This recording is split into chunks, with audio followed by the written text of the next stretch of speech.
এই উম্মত তো এক নেকি দিয়া জান্নাতে যাবে। কয় নেকি দিয়া? একটা নেকি দিয়া জান্নাতে যাবে এই উম্মত।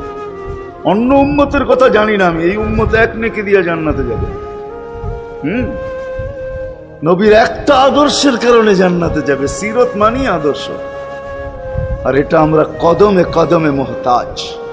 কেননা এই ছোট জীবনটা যদি গ্রহণযোগ্যতা পর্যন্ত পৌঁছাইতে হয় আল্লাহর কাছে, চাই নারী হই, চাই যুবক হই, চাই বৃদ্ধ হই, যেই মানুষই হই না কেন, যেখানেরই হই না কেন, যেই বাসারই হই না কেন, যেই বর্ণেরই হই না কেন, যেই পেশারই হই না কেন, যেই সোসাইটিরই হই না কেন, এই জীবনটাকে যদি গ্রহণযোগ্যতা পর্যন্ত পৌঁছাইতে হয় কার কাছে? দুনিয়া আলাদের কাছে না, মালিকের কাছে, যিনি এক ফোঁটা পানির থেকে অস্তিত্ব দিছেন, যার কাছে আবার আমাদেরকে ফিরা যেতে হবে।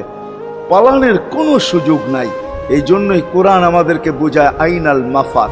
আল্লাহ বলতেছে কোথায় ভাগবে তুমি, বলো কোথায় ভাগবে?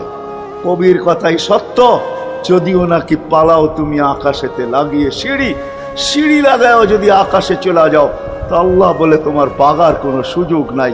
কেননা ইল্লা বি সুলতান, ওইখানেও আমার রাজত্ব, এইখানেও আমার রাজত্ব,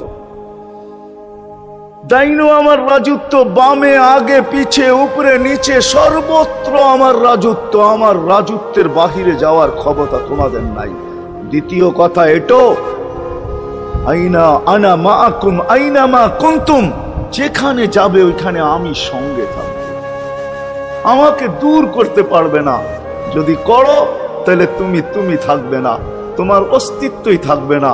কেন আমাদের ভিতরে আল্লাহ নাই বটে, কিন্তু আল্লাহর একটা পাওয়ার আছে যেটাকে রূহ বলে।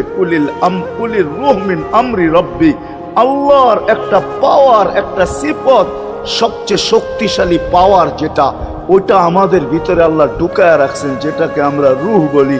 কোরআনের ভাষায় রূহ বলে, বাংলা ভাষায় আত্মা বলে। যেটাকে আমরা আত্মা বলি ওটা আল্লাহর হুকুম ছাড়া কিছু না। আল্লাহ বলে ওটা মনে করে নাও আমি তোমার ভিতরে আছি, কেন এটা আমারই জিনিস। কুলির রূহ মিন আমরি রব্বি, আমাকে পৃথক করলে আর তুমি থাকবে না। তখন তোমার চক্ষু থাকবে আইন লা তানজুর, তোমার চক্ষু থাকবে দেখবে না। উদুন লা তাসমা, কান থাকবে শুনবে না।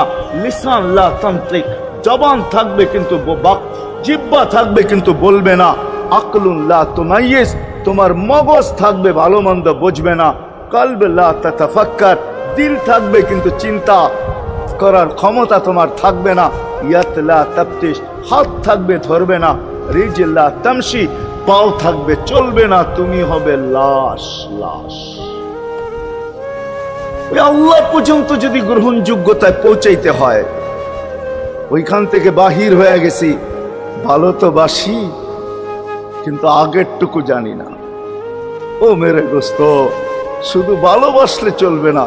আবু তালেবের চেয়ে বড় ভালোবাসা আপনার আমার ছিল না। সাহাবাদের মতো ভালোবাসা আপনার আর আমার নাই। আছে নাকি? হ্যাঁ, আবু তালেবের মতো ভালোবাসা ছিল। চলেন শর্ট করি। আবু তালেবকে নিজের হাতে আল্লাহ রসুল কবরে রাখছেন। যখন রাখতেছিলেন তখন চিৎকার দিতেছিলেন, আম্মি মা তারাক্তালি সাবিলা, চাচা কোন রাস্তা রাখলেন না আমার জন্য। বলছিলাম কলেমা পড়লেন না। বলছিলাম ঠোঁটটা হেলাইলেন না। বলছিলাম চুপ থাকেন, তাও থাকলেন না। সর্বশেষ একটা চিৎকার দিলেন, আলা মিল্লাতি আব্দুল মুত্তালিব, আব্দুল মুত্তালিবের ধর্মের উপরে চলে যেতেছি। এই কথা বইলা দুনিয়ার থেকে বিদায় নিলেন। চুপও যদি থাকতেন তো আমার জন্য কোনো সুযোগ হইতো। চাচা, ও চাচা, আমার জন্য কোনো রাস্তা রাখলেন না। ভালোবাসা কাজে দিবে না। এই জন্য চলেন, জীবনটাকে গ্রহণযোগ্যতা পর্যন্ত পৌঁছাইতে হইলে কদমে কদমে মুহাম্মদুর রাসূলুল্লাহর আদর্শ লাগবে। যেটাকে আরবি ভাষায় সিরাত বলে, যেটাকে কেরিয়ার বলে।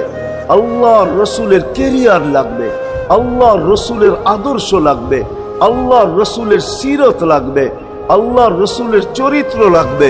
এই আসসালামু আলাইকুম। ভিডিওটি ভালো লাগলে অবশ্যই লাইক, কমেন্ট এবং সাবস্ক্রাইব করুন।